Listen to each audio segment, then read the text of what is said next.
joining us today. I'm joined by, to my far left, Pat Clifford, Councilmember Wendell Young, and Nate Pelletier, correct? So we're here to announce exciting, we're here a day before Veterans Day to announce an exciting new initiative to hopefully will result in more veterans in Cincinnati having jobs or better jobs than they already have. We honor those who are making the sacrifice to fight for our safety, including my own grandparents, both grandfathers who served during World War II, and my uncles who served during the Vietnam War. Yet at home, once veterans return, we're just not doing enough. We saw that this past year with the Veterans Affairs scandal, which our own Bob McDonnell is helping to clean up.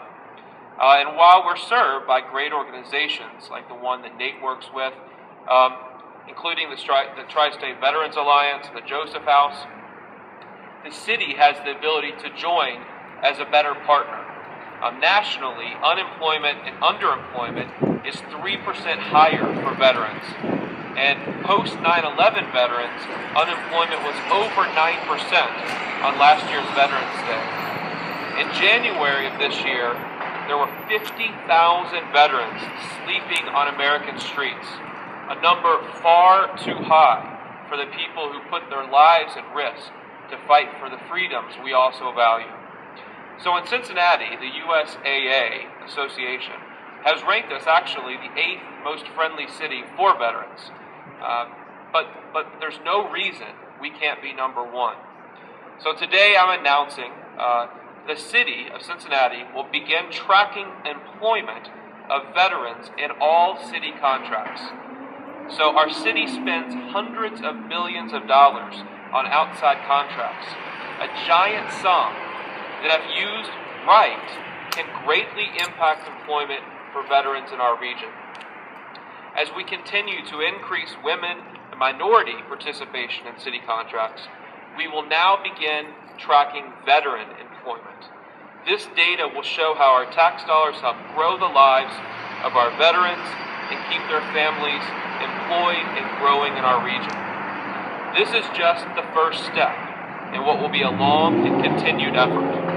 Working with council and the administration, we'll review the data and find areas where we aren't reaching the people we should be, and working with our Veteran Services partner in the community to find better ways to improve employment of veterans in Cincinnati. My goal, and I feel that this is also Councilmember Young and everyone up here's goal, is that the city of Cincinnati receives USAA's top rating for veterans between now and 5 years from now. So what we're doing, in essence, is that we, in every city contract that is awarded, hundreds of millions of dollars, we ask the people that receive the contract, how many of your employees are female? How many of your employees are people of color? And we use that data to try to encourage more contracts among those groups. We will now be asking the same of those contractors for how many of your employees are veterans. So that will give us the data to allow us to say, hey, we're not doing such a good job in using city taxpayer money to get the people who fight for our freedoms the employment they deserve.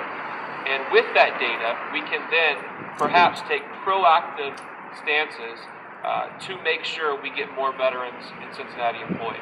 So with that, I'm going to introduce it to Nate, and then we'll have a couple other people speak. Nate? Thank you very much for the opportunity. Councilman Seelbach, really appreciate it. Same with Councilman Young for your support and bringing continued attention to this very, very important cause that we have here. Let me highlight that this region, the Cincinnati and Tri-State, is a extremely veteran-friendly environment, and we want this place to be highlighted, in our region to be highlighted across the nation for veterans to come and succeed. At the Joseph House, we deal with homeless veterans with addictions. Unfortunately, many of them, our veterans, are struggling to reintegrate and suffer the challenges of addiction and homelessness. But many other veterans out there have tremendous skills, are ready to go, and can be immediate assets. But we need to serve all of them. In this region, in the support of the city and this initiative, we'll certainly be able to do that. We look forward to partnering and announcing a community initiative that we will be launching sometime in the early January, beginning of 2015, called the Tri-State Veterans Community Alliance. It is the first of its kind in the nation, and we're looking to mobilize all the resources to support all of our veterans of all generations with a heavy focus of our Iraq and Afghanistan population. Employment continues to be a challenge in getting them a career that not only provides them income, but also a sense of purpose that they felt in the military. So we look forward to combining our efforts with the initiative of the city here and working closely with everyone in the region supporting veterans. And I really look forward to this. Once again, thank you very much for your support, and the work continues.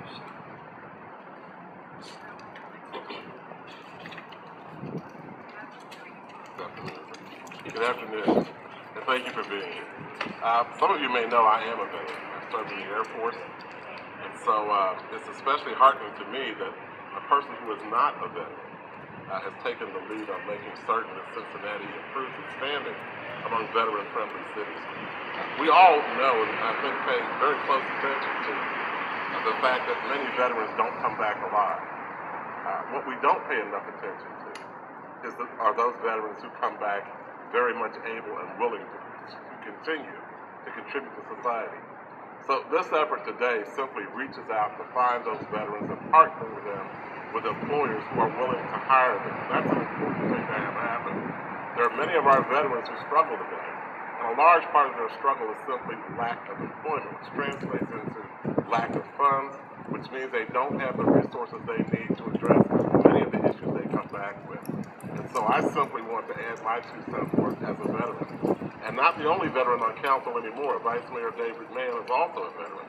And I think I speak for all veterans when I say this is a well-needed and very much appreciated initiative, which should help to move the needle forward as we seek ways to be even more veteran-friendly.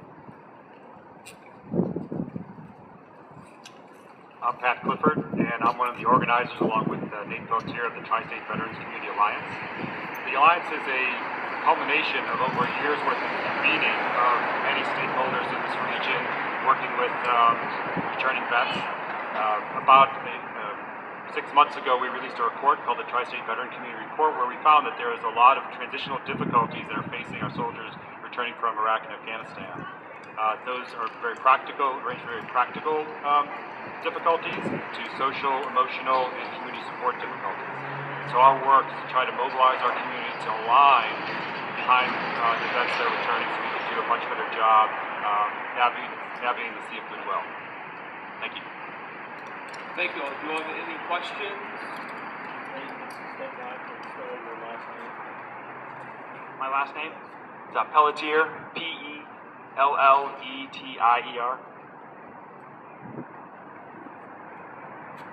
Any other questions? Okay, thank you all for being here. We really appreciate it. Beautiful day. Thank you all.